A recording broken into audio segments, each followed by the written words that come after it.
patients, and you'll probably see a lot of patients with CVA.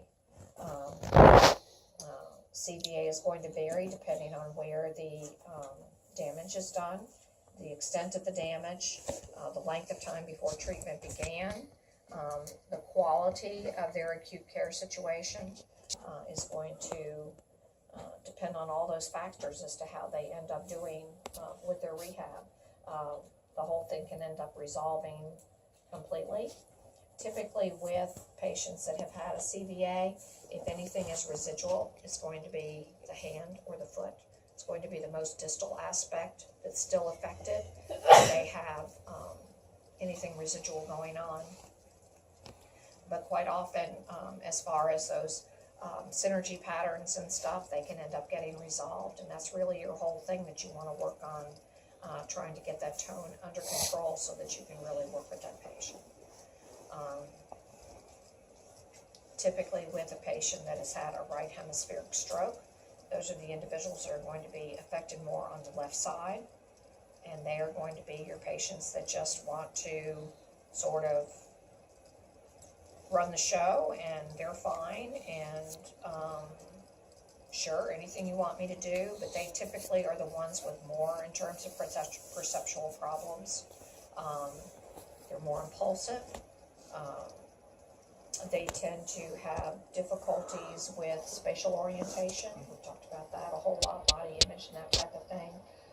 Left-sided neglect is quite common. It seems that those patients that have Pusher syndrome are more involved typically with the left than they are with the right. And then with a patient that is affected on the right side, those individuals are going to have more in terms of speech difficulties, communication. So it can be motor, Broca's aphasia, where they have difficulty expressing themselves. It could be Wernicke's, where they have difficulty understanding what it is that you're saying. They could be looking at you and you're talking to them and you're explaining to them what it is that you want them to do, and what they're hearing is like on Charlie Brown. They can't make any sense of what it is you're trying to tell them. It doesn't make any sense to them whatsoever. It's like you're speaking in a foreign tongue. So there can definitely be some communication problems there. Sometimes, not often, but sometimes patients that have trouble understanding speech can understand if you write something down, and they can read it, because they might not have the dysgraphia problem. Didn't one of yours have that? I think I told you about that one patient Or he could that write I had things down, but when I was a He could student, copy it. who, if you sang to He her, couldn't she could present new understand, but if ideas. you spoke to her, she couldn't, which I just thought was so bizarre. But it really worked, so everybody that Was he worked with her processing what he sang was to copying? her. And none of us sang very well, but He just it can't. worked. And we I were think able to it was, communicate Can't express quite it. well. Yeah. So, Can to you try give us an different example things. He processes of how you it. sang to her? What's that? Can you give us an example of how you sang to her? But then I'd have to sing. I know. Yeah. That was terrible. Oh God, I can't It's imagine. terrible. I We have don't know that if I video could of do that. Catherine where we all sang happy birthday to her when she's a toddler and she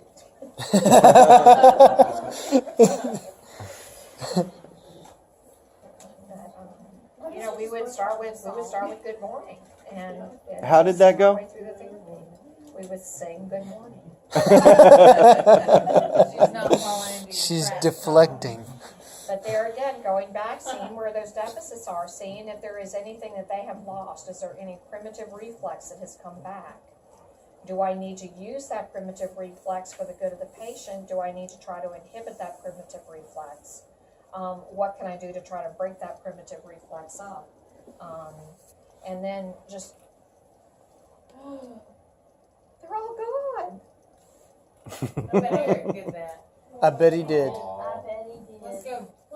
All of our impairments. Let's all go to his office.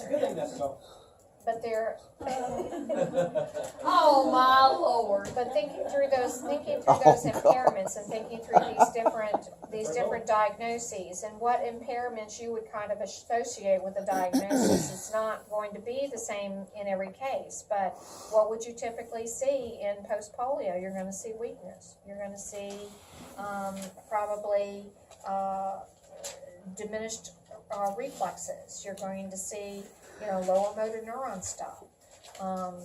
What are you gonna see with Guillain-Barré? Well, that patient's gonna start at their feet and it's gonna work their way up, and that patient could end up totally paralyzed and on a ventilator within hours. And then gradually they're going to get everything back, and it's going to start in the same order as where it left off, and then, they're going to get back those capabilities. Again, the overuse versus the disuse, and doing more damage than helping if you overdo it with a patient with Guillain-Barré, or post-polio, or ALS, or MS. Not so much with a stroke patient, not so much with a patient who has Parkinson's disease. Let's see.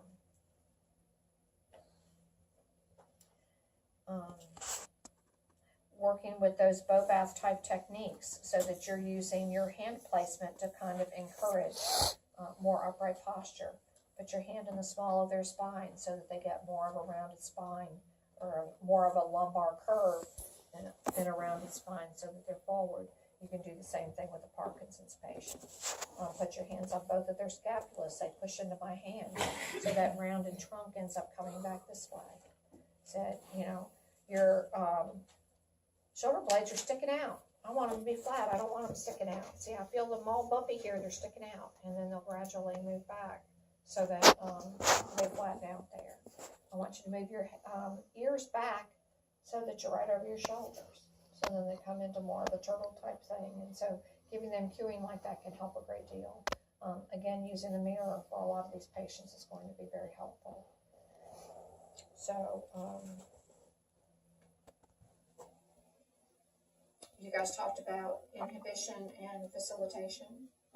A very light touch is kind of annoying, and so that facilitates. So just a little stroke, that can end up facilitating. Patients gone back to like the plantar grasp, which you'll see a lot with head injury, patients with head injuries, or CVAs, sometimes with MS.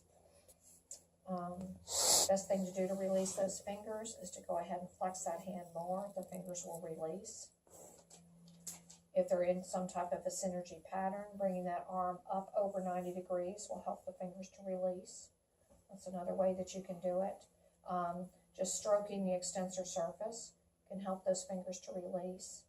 Trying to pry them out works eventually, but it's not the best way to go. To just try to get them to release on their own is a much better way to work on stretching. When you work on stretching with somebody who has a whole lot of tone, you don't want to manhandle them and stretch everything out at once. You want to take each joint and let the other joints relax and stretch at that joint, then move to the next joint and stretch at that joint, take the next joint and stretch, and then start working in combination. Okay? If you try to pull it all out at once, That tone, yeah. Or you're going to overstretch something, and The tone's going to cause a kick in muscle too. strain. The tone will kick in more too. You're exactly right. Bearing weight, taking the wrist, taking the elbow, and pushing those joint surfaces together can wake up the joint and can also cause some inhibition, so that can work both ways. Because that's approximation, and approximation does both. Weight bearing is approximation, and that does both. To nourish and wake up the joints, and also to inhibit the tone. Rocking can help with momentum, and rocking can help to minimize tone. So just putting your hand at their back and saying, go ahead and rock forward, rock forward, rock forward a little bit more. More. Stand up. It's much easier for them to do. It's so counterproductive to have a patient try to stand up from sitting low down and having all these false starts.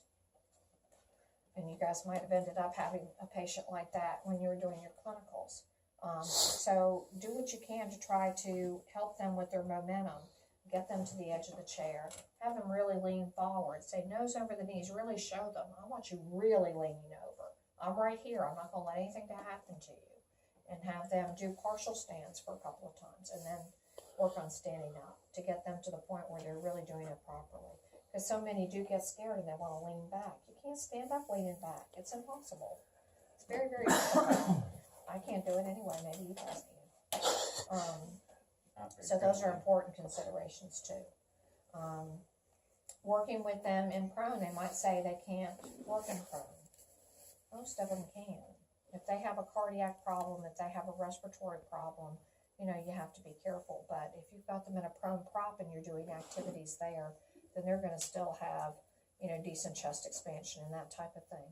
If they feel they can't roll over and they truly do have difficulty rolling over, then do that one trick that I showed and take their leg and adduct it in and they'll roll right over. Very, very easy.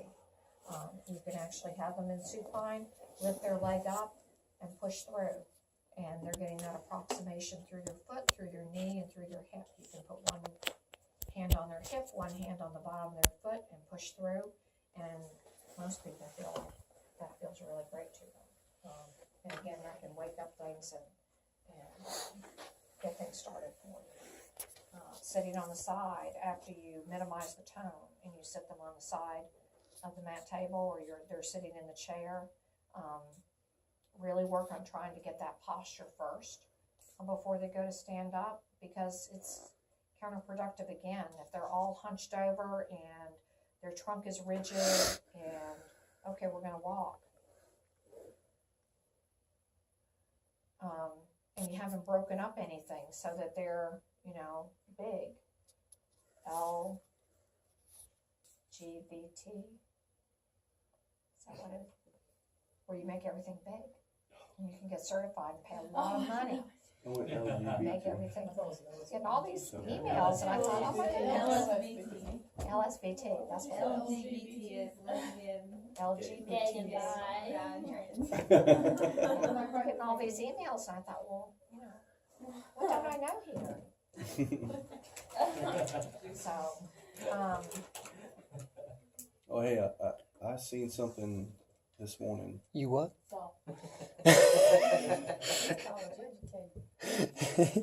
He's about to be. Are you familiar with medical marijuana on Parkinson's patients? It actually decreases their tremors. no, I've not heard that. I have a video for you later. We'll keep it at that. You would love it. I've not heard that. But Is it irreverent?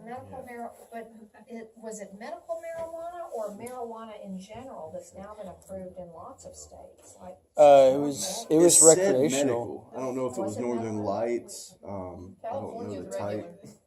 Yeah, California is. California, you can grow your own plants. Is it? Yeah, Yeah. it was supposedly medical. And Colorado's the same way, right? Colorado's been that way a while. Yeah. Yeah. that way? Huh? I think so. Florida. But anyway, that could be beneficial. Parkinson's thing. And the therapist, I mean. You can get a lot more out of them. How does the cost of the medical compare to pharmaceuticals? Yeah.